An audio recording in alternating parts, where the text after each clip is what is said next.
Bom dia a todos.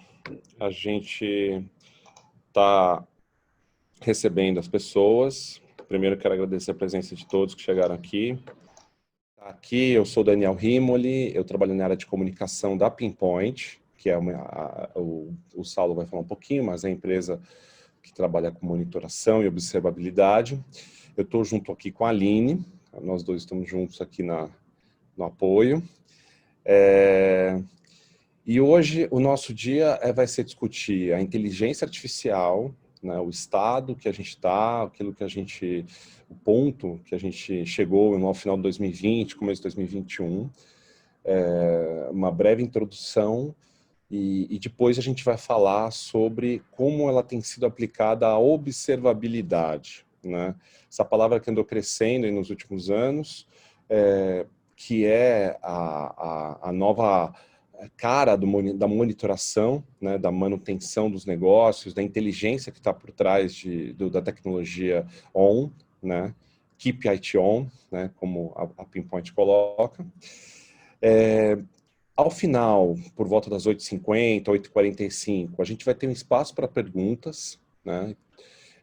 Então, a gente recomenda que vocês, pintou uma dúvida, já digita no chat, o chat vai estar aberto para isso, né? A gente vai deixar o chat aberto para as pessoas.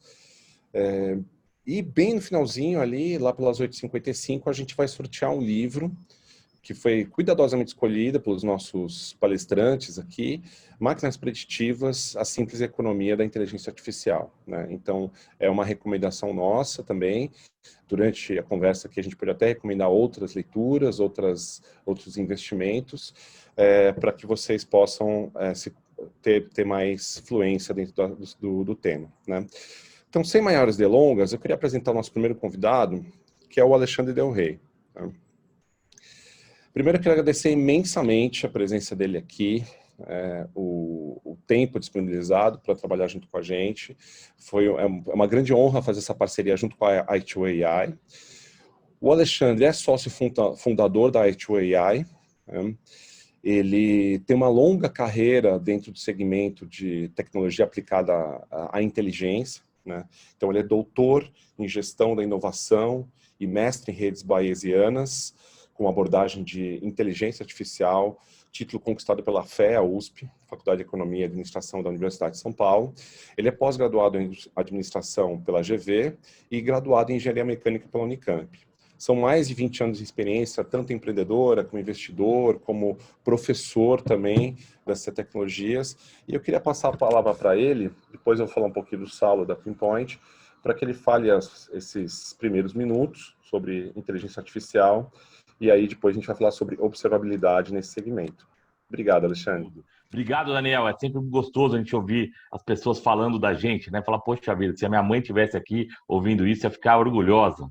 Muito bacana, Daniel, e é muito legal tá aqui presente nessa discussão. Inteligência artificial é um dos temas, eu diria, um dos temas quentes aí do mundo atual, né? E a gente vai trazer um pouco mais sobre esse assunto, né? Eu preparei aqui uma conversa rápida para a gente poder trazer aí algumas questões bases aí para a gente poder discutir melhor na sequência. O Saulo vai me complementar, ele vai falar um pouco mais de observabilidade e como alguns casos de aplicação, né? Mas antes disso, eu queria falar um pouco do que é a i2AI. Acho que muita gente não nos conhece. A i2AI é uma associação que conecta, né, esses grupos de profissionais, pessoal do governo, ONGs, investidores, a parte das empresas, grandes empresas de tecnologia, as pequenas empresas, startups, estudantes e academia, para o quê? Para a gente poder ajudá-los a eles terem experiências mais ricas nessa área de aplicação. A gente faz eventos, fizemos 12 eventos esse ano aí, que acabou em 2020, né? Praticamente um em cada mês. Tem a parte de educação, cursos que a gente dá lá, né? A parte de consultoria para as organizações e também a parte de associar-se e se conectar com esse mundo aí. Por isso que nós temos aí a possibilidade das pessoas conhecerem mais da i2AI, entrando lá no nosso site, vendo lá as possibilidades de associação. Acho que nem todo mundo conhece a International Association of Artificial Intelligence.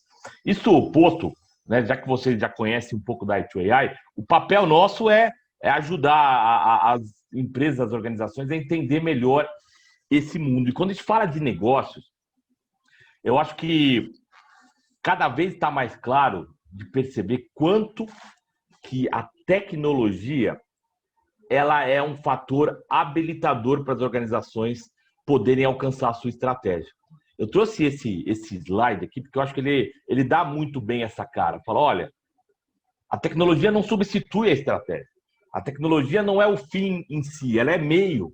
Mas para eu poder aumentar a minha performance, para eu poder ter um preço mais atrativo, para poder ser mais rápido, mais ágil no tempo de resposta, para poder ser mais assertivo, mais preciso na minha proposta, para aumentar a lucratividade, para reduzir custos, eu posso, e na verdade eu devo usar a tecnologia para aumentar a minha performance.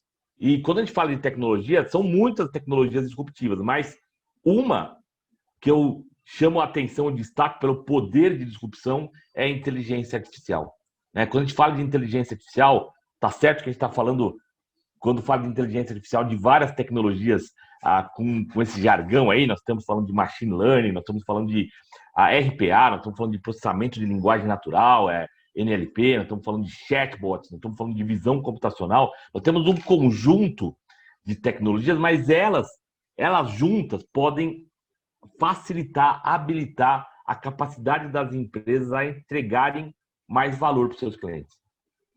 Mais valor, seja ele encontrando clientes, tipo várias aplicações que vocês conhecem, Vocês já devem ser usuários de inteligência artificial, mesmo sem saber. Quando você vai lá e a Netflix recomenda filmes para você, ela usa pelo menos 3 algoritmos de inteligência artificial diferentes, uma para entender quem é você, outra para entender o catálogo de filmes que ela tem, quais são filmes similares, e o terceiro para poder combinar quais dos filmes ela deve recomendar para você, pois tem mais chance de você gostar, de você continuar na plataforma. Então, olha, 3 algoritmos diferentes para garantir que você tenha ficado vibrado, falar, pô, essa tecnologia, essa Netflix é o que eu quero continuar assistindo.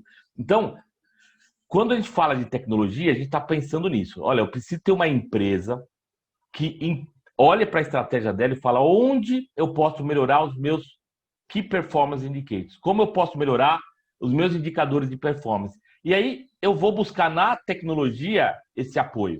Então, eu vou buscar lá, no caso da inteligência artificial, eu vou procurar quais dados eu preciso ter para poder agregar valor para o meu cliente, para o meu gestor, para a minha empresa, para os meus funcionários, para os meus fornecedores. Eu vou buscar lá quais são esses dados. Depois eu vou ter que ter uma infraestrutura que permite isso. Banco de dados, sistemas, toda a parte de armazenagem de dados.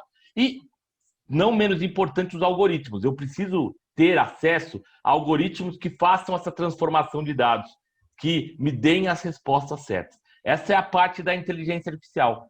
Mas não para por aí. Eu preciso ter uma organização que está disposta a usar tecnologia para acelerar, para fazer a disrupção que ela precisa, para ela poder se transformar, para ela estar no mundo digital. E eu preciso ter um time de pessoas com habilidades, com competências, para poder fazer isso acontecer. E tem gente que acha, mas eu preciso então ser programador, eu preciso ser... Não, eu preciso minimamente entender quanto que isso é importante, estar antenado, que nem tem quem está aqui hoje, assistindo essa conversa com a Pinpoint, está preocupado em entender quais são algumas das tendências. Então, estão aqui porque falam, deixa eu entender o que tem disponível, quais são as possibilidades que eu tenho para poder me conectar mais com essa área. E a gente fala isso, é interessante, eu trouxe esse outro slide aqui, porque ele mostra um pouco esse momento paradigmático que nós estamos vivendo, uma mudança da maneira de pensar. Até bem pouco tempo atrás, as empresas usavam dados, elas capturavam dados, analisavam dados para a tomada de decisão. Tem empresa ainda que nem chegou nessa etapa ainda, de poder ser uma empresa data-driven, que vai lá e fala, deixa eu pegar muitos dados, coletar dados, analisar e deixa eu ver o que aconteceu. Então o que eu tenho que fazer? Esse é um modelo que ainda, vamos dizer assim, é um modelo vigente na maior parte das organizações. Mas o novo paradigma, ele vai além. Quando a gente está pensando em usar tecnologias de inteligência artificial, como aprendizagem de máquina, a gente pode fazer, e as grandes organizações que estão usando, que estão à frente desse modelo, elas estão fazendo isso. Elas usam inteligência artificial para chegar na performance desejada. É o contrário, eu decido, eu quero entregar algo em 5 minutos. Eu quero ter um nível de conversão de 70% das conversas que eu faço com meus clientes. Eu quero encontrar a rota aqui mais otimizada para eu poder gastar o mínimo possível com a minha logística. Essas decisões são amparadas, são suportadas por sistemas de inteligência artificial que dão o caminho para você chegar lá. Quando o iFood consegue fazer entregas dobrar o número, mais que dobrar o número de entregas no ano complicado, como foi esse no ano de 2020, ela só conseguiu fazer porque ela tinha tecnologia que ajudava ela a fazer boas escolhas. Eu falei, eu quero aumentar aqui e manter a minha otimização nessa região. Tem lá algoritmos de simulação que fazem a avaliação e falam, olha, manda os seus entregadores por aqui. Se mandar eles por aqui, vai dar certo. Você vai conseguir atingir esse nível de otimização. Então, esse segundo modelo, essa segunda maneira de pensar, é uma maneira nova. É uma maneira que os gestores precisam se acostumar com ela. Porque quando as grandes organizações, a Amazon, a Magazine Luiza aqui no Brasil, né? Eu falei do iFood também, né? Falei da Netflix, falando da Quinto Andar, são empresas que usam fortemente tecnologia para poder melhorar e chegar no nível de performance que eles estão almejando. E para competir com essas empresas, eu preciso mudar a minha maneira de pensar. Eu quis trazer aqui um dos exemplos que eu acho muito legal, e esse vai ser meu último slide aqui, até porque o Saulo também tem coisas muito interessantes para complementar aqui, mas eu quis trazer o caso dessa varejista aí, desse varejista europeu, o Ocado.com, né? Que é um supermercado que foi estruturado para não ter lojas online. Ele foi pensado para ter lojas, para ter distribuição totalmente. Não foi pensado, desculpa, falei bobagem aqui. Ele não foi pensado para ter lojas físicas. Ele foi pensado para ter só vendas, transações online. Nada de lojas físicas. E é legal de ver. Primeiro eu vou passar uma parte do vídeo aqui para falar um pouco da cultura dessa empresa. Depois eu vou mostrar o que eles são capazes de fazer. Então, vou botar o vídeo aqui. Vocês estão vendo aí a tela?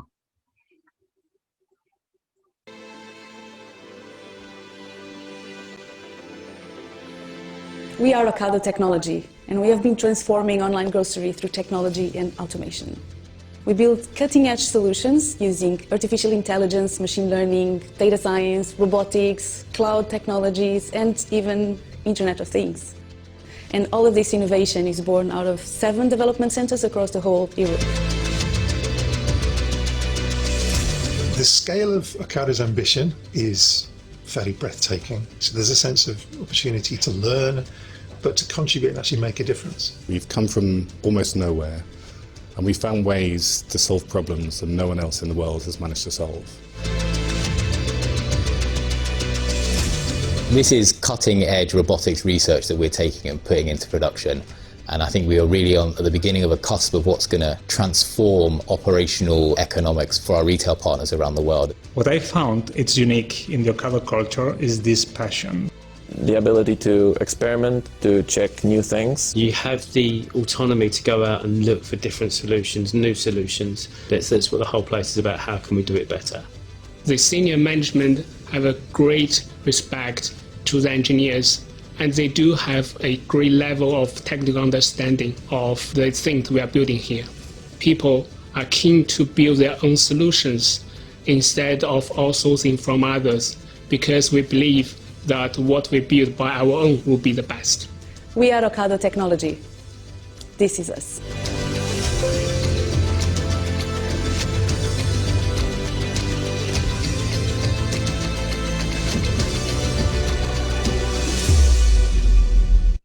Fazer um break aqui para depois mostrar o que eles estão fazendo na prática ali, né? Mas é legal de ver a cultura da organização, né? Você vê que eles falaram alguns temas, acho que é importante para todo mundo que está aqui, né? Falaram, olha, a nossa gestão, ela entende tecnicamente o que a gente está querendo construir. Isso é um diferencial importante. No caso deles, eles escolheram desenvolver tecnologia própria, mas não necessariamente. Eu conheço muitas empresas que contratam, que utilizam serviços de outras empresas para fazer com que a performance desejada seja alcançada, né? Então, o importante, eu acho, dessa cultura é ver, olha, não tenho medo de tentar coisas novas, vamos buscar coisas novas. A gente está com uma ambição de chegar nesse novo mundo. A gente quer, né, fazer com que o nosso nível de performance, de entrega, seja outro. Então, eu acho legal de ver essa maneira de pensar a cultura que essa organização tem, porque já dá uma cara do que vai ser exigido para as novas organizações. Essa maneira de pensar e falar, olha, eu preciso entender um pouco do que está vindo por aí para poder fazer boas escolhas, para poder caminhar, para construir algo poderoso. E aí vou mostrar aqui o que eles têm feito aqui, dois vídeos que na sequência mostram o que eles fazem. Vou botar aqui.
Trouxe aqui para vocês verem aqui que é assim, é claro, estão usando muitas tecnologias de ponta aí, eu estou dando um limite extremo de como isso pode ser utilizado.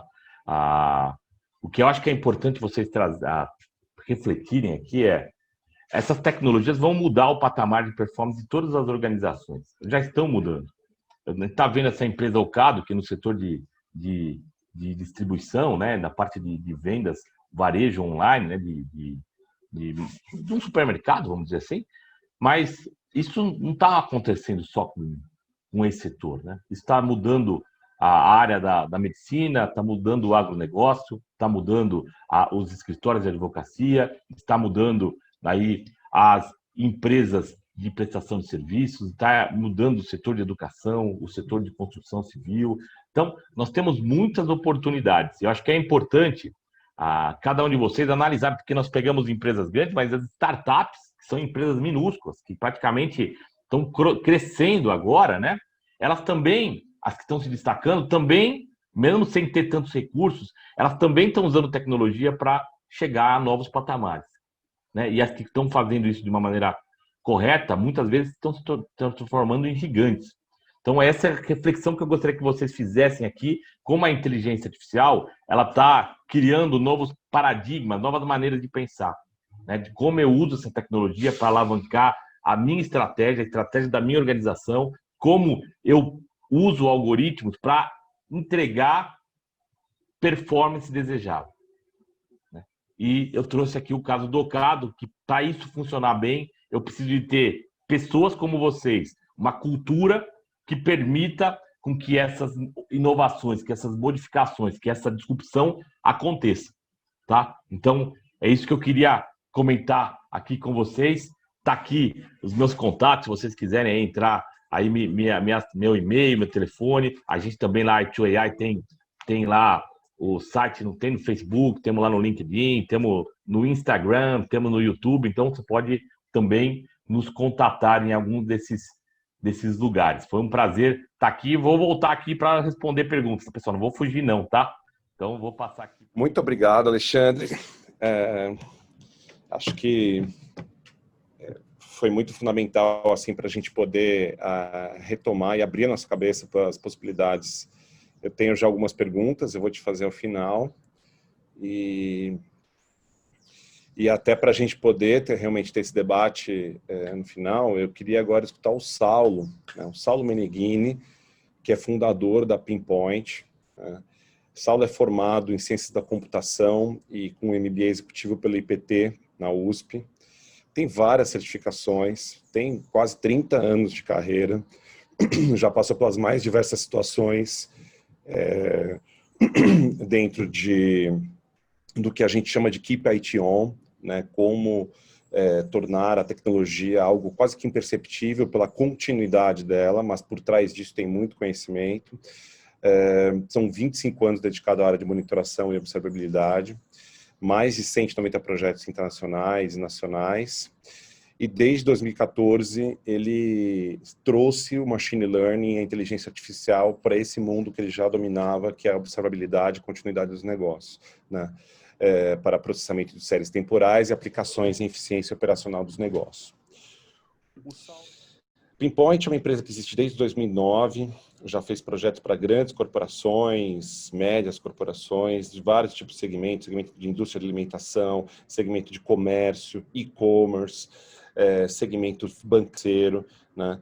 E desenvolve soluções agora, aplicando inteligência artificial para monitoração de infraestrutura, tecnologia, monitoração das aplicações, dos processos de tecnologia, das experiências dos usuários. Então, eu fiquei olhando lá o vídeo do Ocado, né? Fiquei pensando, nossa, e se um usuário apertar um botão errado, e se uma trilha daquela sair do lugar, quanto tempo vai demorar para o Ocado descobrir, quantos pedidos vão ser atrasados, quanto prejuízo vai ter, né?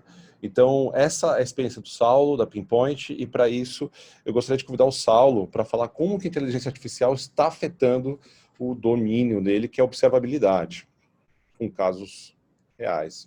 Obrigado, Saulo, também pela presença. Bom dia. Obrigado a todos, bom dia. Obrigado, Daniel. Obrigado, Alexandre, aí pelo início pela introdução, Daniel, e pelo grande início aí que a gente deu aí, Alexandre, pela grande abertura, foi bastante interessante.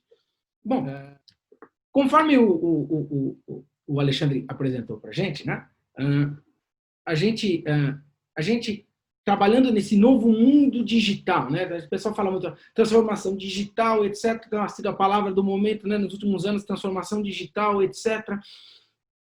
E principalmente quando a gente fala de transformação digital, né? A gente está falando de aplicação de inteligência artificial, de tecnologia, de machine learning, enfim, de todo esse mundo novo que nós estamos discutindo aqui, né? Ele traz algumas mudanças dentro do dado dentro da organização, né? Quando eu falo do dado, do processamento dentro da organização, eu falo das transações, né?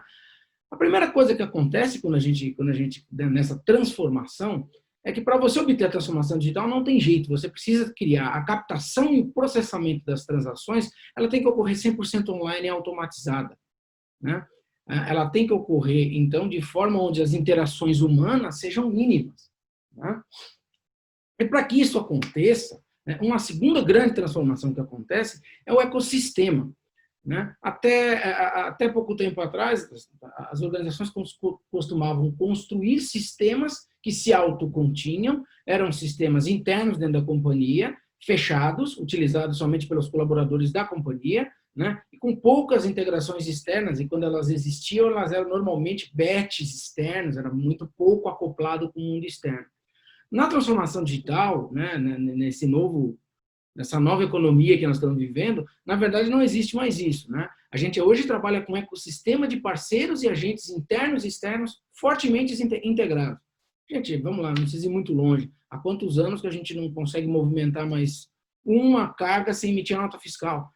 Então, nosso ecossistema, no mínimo, por menor que seja o negócio, já tem uma conexão com o Cefaz, né? Já tem uma conexão com a nota fiscal eletrônica, com o comércio eletrônico, e aí você precisa de uma consulta de um correio, que você precisa fazer online, você precisa de um parceiro logístico para entregar aquilo. Então, o negócio se torna, na verdade, um ecossistema de N parceiros e agentes interligados, né? 100% digital? Sim, mas é assim. A nova economia, na verdade, é uma arquitetura de integrações entre empresas, né? Isso tudo para quê? Porque o time to market, né, começa a ser reduzido drasticamente. Conforme as empresas começam a adotar essas tecnologias e ter esses ecossistemas 100% digitais, 100% automáticos, o time to market começa a ser algo extremamente importante. Não só para a empresa, não só para... Num primeiro momento é lógico, né? O time to market ele vai criar uma vantagem competitiva para os pioneiros, né? O exemplo do Ocado, que consegue, você faz um pedido de manhã e à tarde você está recebendo lá um alto nível de organização, de precisão, aí, a tua compra, né? A tua compra de mercado de uma forma muito simples, totalmente automatizada. Mas eu estou falando que quanto mais empresas adotarem isso, né, mais o mercado também o consumidor vai se acostumar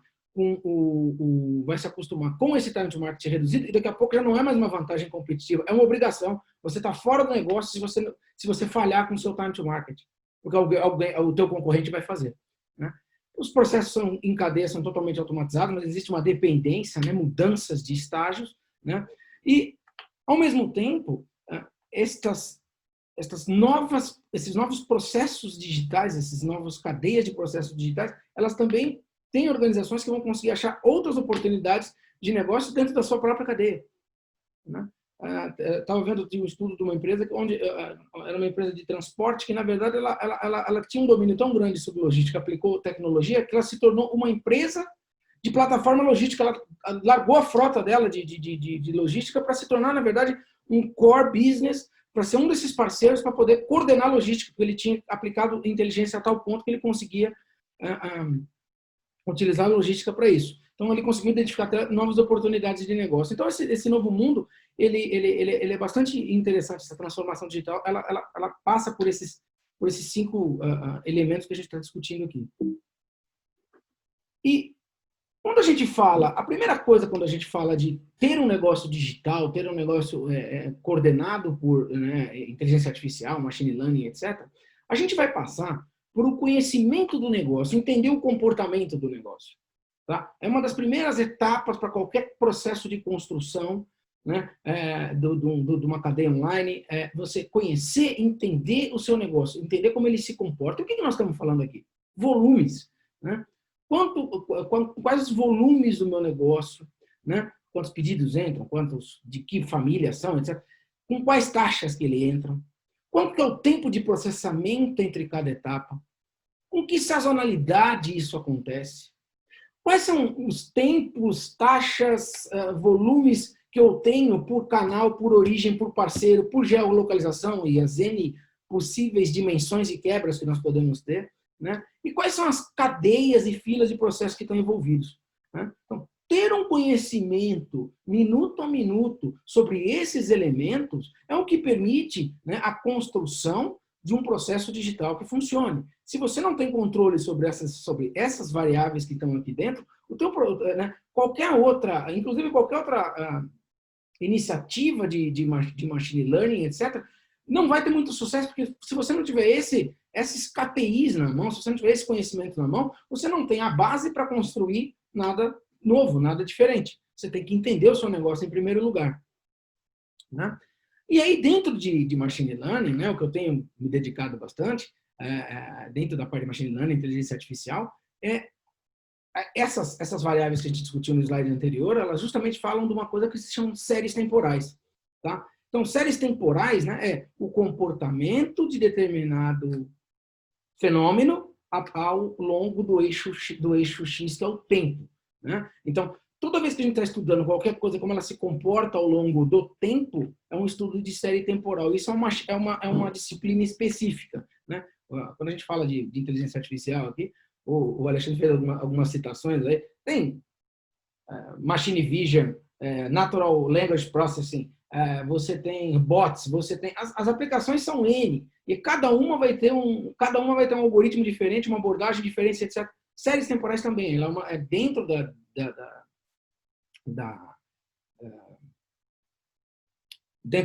toda a disciplina da inteligência artificial. O estudo de séries temporais, ela tem seus algoritmos próprios, seus estudos próprios. Tá? Até pouco tempo atrás era trabalhado bastante com estatística descritiva isso, e era utilizado muito vários algoritmos de econometria, só que eles são bastante... O grande problema desses algoritmos são o tempo de processamento. Né? Normalmente eles levam bastante resultado, bastante insights, mas eles têm um tempo de processamento muito alto. Então eles são inviáveis para um negócio online. Tá? Então, aí o Machine Learning veio justamente para nos ajudar. Né? Por quê? Porque ele resolve 3 grandes problemas. Né? Como ingestar dados. Tá? Então, existe um grande problema quando a gente começa a fazer um estudo desse, como ingestar dados, como capturar todas essas transações que estão ocorrendo e pegar os dados corretos dentro dela. Quais são os dados que importam dessa minha cadeia de transações? Como gerar essas correlações entre esses dados, quais são esses dados que estão entrando. Né? Como gerar essa análise em tempo real, né? Quando eu tenho um negócio online, eu não posso receber, né, quando eu tenho minha cadeia toda online de transformação digital, eu não posso receber o dado em D+1, como era o Big Data, o Analytics antigamente. Não, eu tenho que receber ele no minuto mais 1. Né? O meu tempo de decisão é near real time, ele tem que chegar agora aqui para dentro. Né? E também usar o Machine Learning para detectar o que a gente chama de anomalia. Né? Como, sem trabalhar com nenhum threshold de fixo, etc., identificar que aqui determinado processo, determinado volume, taxa, tempo de processamento, determinado elemento naquela cadeia não está se comportando como originalmente se comporta. Tá? Então, é a detecção de anomalias. Então, tudo isso é a aplicação de Machine Learning em séries temporais. Tá? E esse tipo de tecnologia, né, eu estava procurando aqui, o Gartner eu vi um estudo agora no começo do ano do Gartner, que esse tipo de tecnologia vai começar a ser utilizado por 25% dos negócios, né, até entre 2020 e 2021, 25% das empresas que estão passando por transformação digital estão buscando justamente esse tipo de tecnologia, observabilidade de negócios. Tá? Bom, gente, indo para a prática, mostrando alguns exemplos práticos aqui de como é que isso funciona, eu trouxe alguns exemplos para vocês. Tá? Então, por exemplo, isso aqui é um dado real, tá? De um processamento que a gente viu. Então, isso aqui, a gente brinca até que é o camelinho, né? Se vocês olharem aqui, parece uma fila de camelinhos aqui, mas isso aqui, na verdade, é o comportamento sazonal de uma semana, tá? De uma indústria que está gerando pedidos. Então, isso aqui é minuto a minuto, o número de pedidos gerados e processados. Né? Então, ele segue aqui a segunda, terça, quarta, quinta, sexta, o sábado e o domingo. Então, a gente verifica exatamente os dias da semana. Né? O horário do almoço, onde o pessoal faz a pausa e sai um pouquinho da frente do computador. Ali, então, todos os comportamentos. O sábado tem um pico de manhã e depois ele cai à tarde. O pessoal vai tomar cerveja, vai tomar alguma coisa e não tem nada. E o domingo está todo mundo descansando. Tá? Isso é um comportamento típico de muitos negócios. Nem todo negócio funciona assim. Então, entender seu comportamento sazonal é muito importante. Né? Existem algoritmos. Olha como é fácil entender. Esse também é outro dado real, né? Um exemplo real. Aonde, daquele mesmo dado, um dia que o algoritmo detetou, né, que o Machine Learning detetou uma falha. Visualmente, a falha está clara. Né? Depois do meio-dia, que é um dia... Olha, meio-dia contra meio-dia de uma terça-feira, 6 de julho contra 7 dias depois, 13 de julho, né? Comparando os 2 dias aqui. Observa que eu vim aqui amanhã, eu vim tranquilo, etc. Passei pela minha hora do almoço. Depois do almoço, o meu retorno do almoço começou a mostrar toda uma quebra. Está todo jagged aqui, né? Está todo picotado o meu fim do dia, completamente diferente. Se você olhar os volumes absolutos, em algum momento eu deixei de fazer negócio? Não. Então, a observabilidade tradicional que o pessoal tem aplicado me avisa se cair pela metade. Me avisa se cair pela metade aqui, se cair por 4.000. Olha aqui, ó. Se ele esperar cair por 4.000, ele só foi detectar o problema dele, que está ocorrendo, na verdade, desde a 1 hora da tarde, desde a meio-dia, 1 hora da tarde, ele só foi detectar 4, 5 horas da tarde. Em volume absoluto, em thresholds tradicionais, isso aqui aparentemente não aconteceu nada. Mas no fundo, o que aconteceu foi isso. Ele teve um problema na captação de pedidos web dele, naquele mesmo dia 13 de julho, e o volume de transação web, ele ficou a tarde inteira com a plataforma dele web em problema.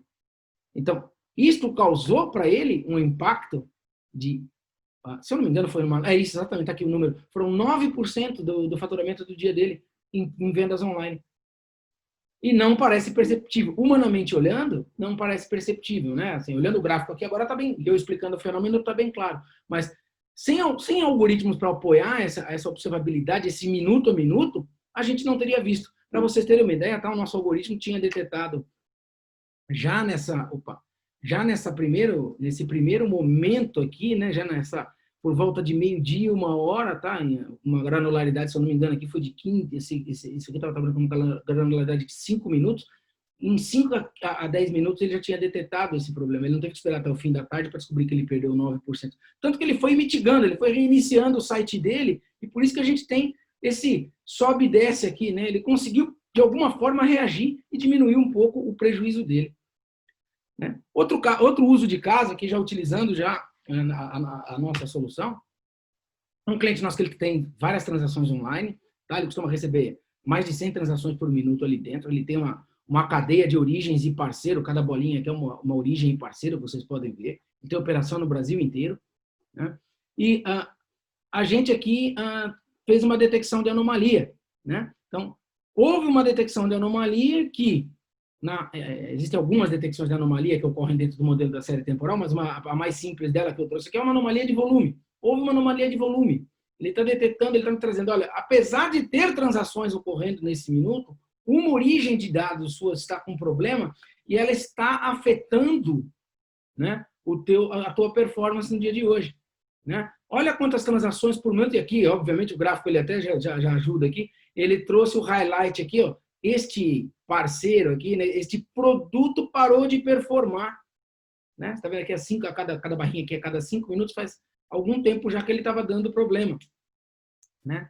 E aí, olha aqui, olha, ele já tinha me dado, o algoritmo já tinha dado alarme acho que era 1h15, alguma coisa, mas que ele já estava me dizendo que já fazia mais de 1 hora que o parceiro X, né, a origem X, já não me trazia informações, enquanto as outras estavam trazendo normalmente. Né? Então, o algoritmo, isso tudo ocorrendo em real time, e ele me dizendo que que um parceiro parou de me mandar negócio, por algum motivo, um produto, na verdade, me parou um produto que vinha através de uma determinada origem, começou a apresentar problema. Né? E aí, todas as análises gráficas, né, mostram realmente que esse parceiro aqui, que agora aqui está pintado em azul, ele realmente aqui numa granularidade, a última hora ele não me mandou dado nenhum. Então, esse tipo de visualização, esse nível de observabilidade, apoiado por inteligência artificial, apoiado por machine learning, leva a decisões bastante rápidas. Né? Então, o cliente nosso, por exemplo, desse exemplo que eu estava mostrando para vocês, ele demorava, em média, 4 a 6 horas para detectar que tinha um problema na cadeia dele. Né? Que um parceiro parou, que um produto parou. Hoje ele está na ordem de 5 a 15 minutos para detectar um problema. Né? Então, isso consegue recuperar a receita para ele assim, de forma instantânea. Né? Como ele tem como é uma empresa de telecomunicações, ele consegue resolver problemas para os clientes dele numa taxa muito rápida, a ponto, às vezes, do call center deixar de receber ligações de reclamação para o cliente, porque ele conseguiu atuar mais rápido. Então, veja, toda a cadeia digital, né, todo o negócio é beneficiado através da adoção de tecnologias como essa. Né? Outros casos reais, né, de clientes nossos aqui que tinham desafios iguais. Né? Então, tem uma empresa nossa que ela é uma plataforma logística para B2B, né? O principal cliente dela, o cliente número 1 dela, deixou de mandar a transação para ela por um problema que nem era dela, por 14 horas. Ela só foi descobrir 36 horas depois. Então, ela foi extremamente reativa. Né? Um outro cliente nosso, que era uma processadora de cartão multibenefício, ficou 4 horas sem operar numa região, em Minas Gerais. Né? Na hora do almoço, ele deixou de vender. Depois do almoço, ele deixou de vender por 4 horas em Minas Gerais. Ele só foi detectar 9 horas depois. Né? Uma outra indústria de alimentos e bebidas chegava até 12% de atraso na entrega e desperdício de frete. Ele alocava um caminhão. Né? Quando você transporta alimento e bebida, existe um desafio grande, que é justamente o custo do produto, às vezes, o custo do frete é tão caro ou até mais caro do que o custo do produto. Então, 12% do caminhão, então o cara planejava uma carreta que ia sair com X paletes dentro dele, com X entregas dentro, e por uma falha dentro da cadeia do processo dele, que ele deixava de detectar a tempo, o caminhão, em vez de sair com 20 paletes, saía com 19 paletes, 18 paletes, e aí ele perdia a receita, além de atrasar, ele ainda perdia, né, a efetividade do frete dela. Né? E são coisas que ele só detectava 2 dias depois que ele tinha tido esse desperdício. Então, são realmente casos de uso onde isso aqui ajuda a gente. Né? Então, quais são os benefícios e oportunidades que a observabilidade de dados baseada em inteligência artificial nos traz? Né? A primeira é a democratização dos dados. Né? Tanto as equipes de TI quanto as equipes de negócio, todos envolvidos nessa cadeia, passam a ter visualização desse dado. Né? Então, um primeiro benefício. O segundo é diminuir o tempo entre ação e reação. Né? Eu detectar alguma coisa e ter ação e reação muito mais rápido. Né? Aquilo que a gente falou, de horas para minutos. Né? Outra coisa, né? Conhecendo o comportamento do seu negócio, etc., você consegue fazer o correto dimensionamento dos recursos humanos, logísticos, materiais, etc. Você também consegue identificar oportunidades de melhoria, tendo conhecimento sobre isso. Então, mais oportunidades, né? E sem falar, aí o Alexandre aqui não vai deixar eu mentir, né? Sem esses dados coletados, sem essa base de conhecer o funcionamento do negócio, essas séries temporais, né? Esses insights sobre o funcionamento minuto a minuto do meu negócio, como é que eu posso criar em cima disso, né? Outras plataformas de inteligência, utilizando esses dados, outras plataformas, outras oportunidades do emprego de inteligência artificial podem se aproveitar desses dados para trabalhar. Então, isso serve também como um baseline, porque a partir do momento que eu tenho um conhecimento do meu negócio, que ele está formatado e que ele está já sendo tratado pela inteligência artificial, é muito fácil eu criar outros algoritmos que se apropriem desses dados, né? Que se apropriem dessa inteligência e criem uma nova inteligência. Então, existem aí bastante oportunidades, né? Que podem ser criadas através da adoção dessa tecnologia. Tá ok, gente? Então, agora a gente aí, seguindo aí o nosso horário aí, me atrasei uns 3 minutinhos, perdão, mas agora a gente passa, eu devolvo a palavra aí para o Daniel, para a gente poder seguir com a nossa parte de perguntas e respostas, tá?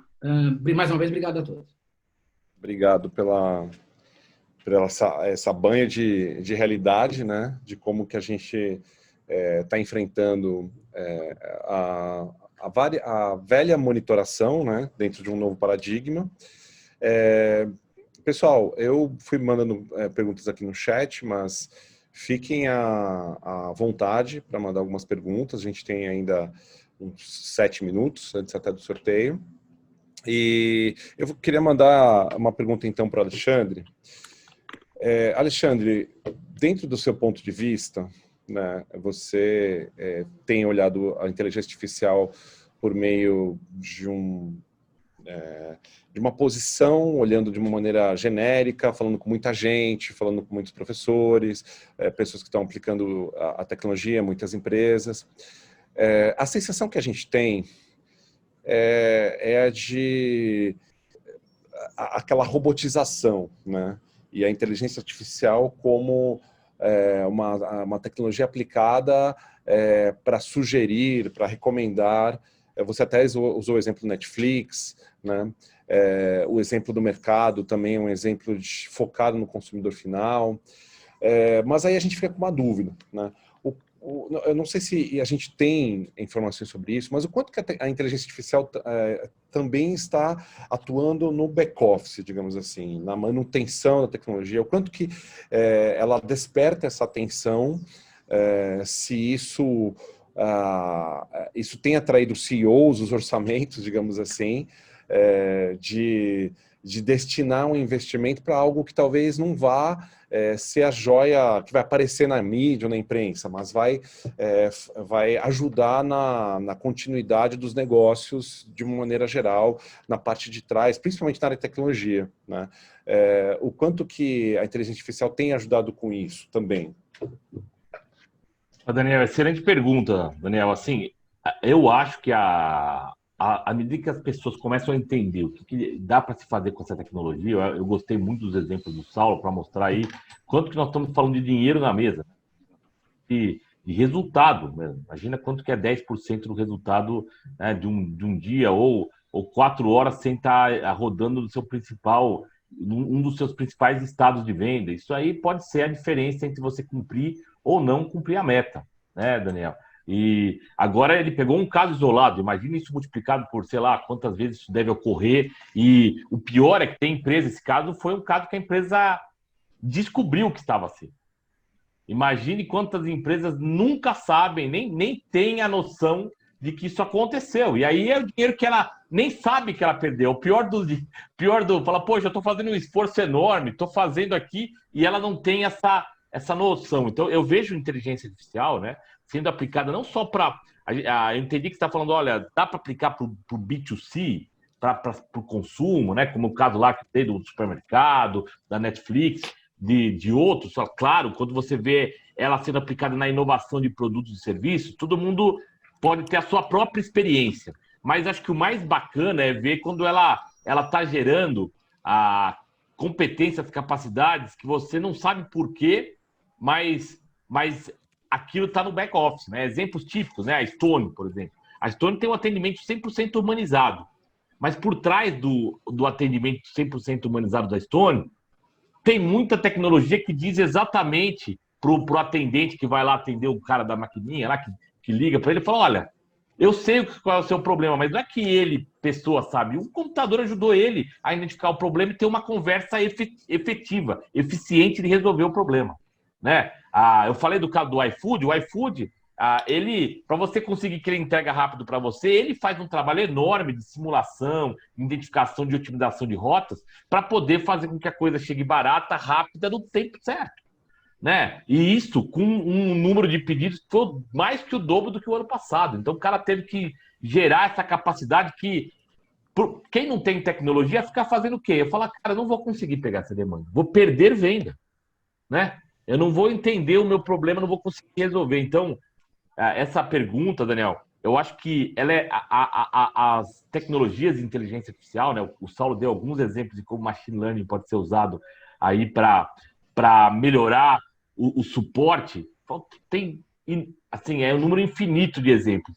E ainda eu vejo isso como uma grande oportunidade. O Saulo tocou bem lá no começo, falou, olha, ainda é uma vantagem competitiva. Você fazer isso, você vai ser melhor do que a maioria. Isso, Gartner está dizendo, que muito poucas empresas estão usando isso, mas não é que estão usando e vão usar, está aumentando. E em um determinado momento, se você for o último, você tem que correr muito para sobreviver, porque senão você não vai conseguir mais estar naquele jogo. Então, acho que essa questão aí que foi levantada, de falar, olha, até quando eu preciso esperar para poder começar a modelizar minhas operações, os meus processos? Eu vou esperar até ser o último para ou eu saio correndo ou eu tô fora? Não sei se faz muito sentido isso, né? Legal, Alexandre. Obrigado pela resposta. Saulo, a gente tem 2 perguntas no chat. Eu vou te fazer uma, tá? Que está aqui. A outra você... a outra talvez você... O Alberto Filgueiras, da Big Blue, pergunta se tem estudos de ROI. Acho que essa eu deixaria um pouquinho para depois, porque talvez envolva números de clientes e tudo mais, e a gente pode distribuir na medida do necessário. Eu posso fazer um comentário. Posso fazer um comentário, né? Veja, definitivamente, né, se a gente pega, por exemplo, isso, né, estudo de séries temporais para detectar anomalias no seu processo de transformação digital. Esses exemplos que eu trouxe aqui dentro. Veja, cada empresa vai ter seu próprio ROI, mas cada hora que eu deixei de ficar parado, aquele cliente, né, que eu trouxe alguns exemplos, que ele conseguiu trabalhar a tarde inteira mitigando, ele teve um prejuízo de 9%. Se ele não tivesse feito nada, o canal dele web teria zerado, né, quando eu mostrei ali dentro. Então, poxa vida, quanto que é aquilo em dinheiro? Eu não posso abrir números, mas tem dinheiro. Uma pessoa que chega a gerar 8 mil pedidos a cada 5 minutos, né, então significa que ele tem um volume razoável. Então, é só a gente extrapolar um pouquinho, né, aquele canal dele, quanto que deu. Então, assim, o custo da tecnologia, muitas vezes, é muito ínfimo quanto aos benefícios com que ela traz. Cada caso é um caso de ROI, né? Mas só o caso, por exemplo, de evitar... né? Existem dois tipos de retorno de investimento. O que ele economiza e o que ele traz de vantagem competitiva, né? Esse caso aqui, só o que ele trouxe de economia, né, já pagou, eu aposto que já pagou todo o projeto por 2, 3 anos aqui, com certeza, entendeu? Uhum. Então, assim, normalmente os ganhos são muito rápidos, né, nos eventos, né? Sim. E uma outra pergunta que foi feita aqui pelo Rodrigo da Plena Telecom é: quais são os passos para implantar essa metodologia da observabilidade, pensando que você já vai implementá-la utilizando a inteligência artificial? Tá, existe um passo a passo? Existe um passo a passo, né? De forma muito genérica, né? Existe o primeiro trabalho que tem que ser feito, obviamente, dentro de uma observabilidade, voltando até pegando o gancho do que o Alexandre tinha comentado, né? Quais são as métricas, indicadores para a minha estratégia, quais são os KPIs que eu quero atingir ali dentro. Em cima disso, é feito um trabalho de ciência de dados, onde vai entender, ok, quais são os pontos que me trazem no melhor tempo possível, da melhor forma possível, esses dados, né? Como aí, legal, então, é o ponto de entrada de pedido, é o ponto de faturamento, é o ponto de entrega do pedido, enfim, né? Enfim, cada negócio tem que ser estudado à parte, mas, enfim, é feito esse estudo, né? Qual a estratégia, quais são os KPIs, quais são os pontos de coleta de dados. Em cima ótimo. Próxima pergunta é: que dados coletar, com que frequência, etc. E aí vai se trabalhando em como obter esses dados, que é o que a gente fala de coleta, que é uma das tarefas mais árduas. Então, no trabalho, às vezes, o trabalho de coletar o dado é um dos trabalhos mais árduos, mas é uma decisão que tem que ser muito bem tomada, muito bem automatizada, senão você não consegue seguir em frente com sua iniciativa. Principalmente em séries temporais, onde a série temporal ela tem uma característica. Ela tem que ter intervalos regulares para o algoritmo funcionar bem. Não que não haja formas de se tratar isso, mas você perde precisão se você não trabalhar isso numa coisa. Então, você tem que criar uma estratégia de coleta. Depois é entender esse teu dado para depois aplicar os algoritmos em cima. Então, essas etapas são essas, né? Mas, de novo, sempre partindo estratégia, KPI, quais são os pontos críticos do meu negócio, o que eu tenho que coletar, como eu coletar e como armazenar e processar isso aqui. Isso seria basicamente essa pirâmide que tem que ser construída, né?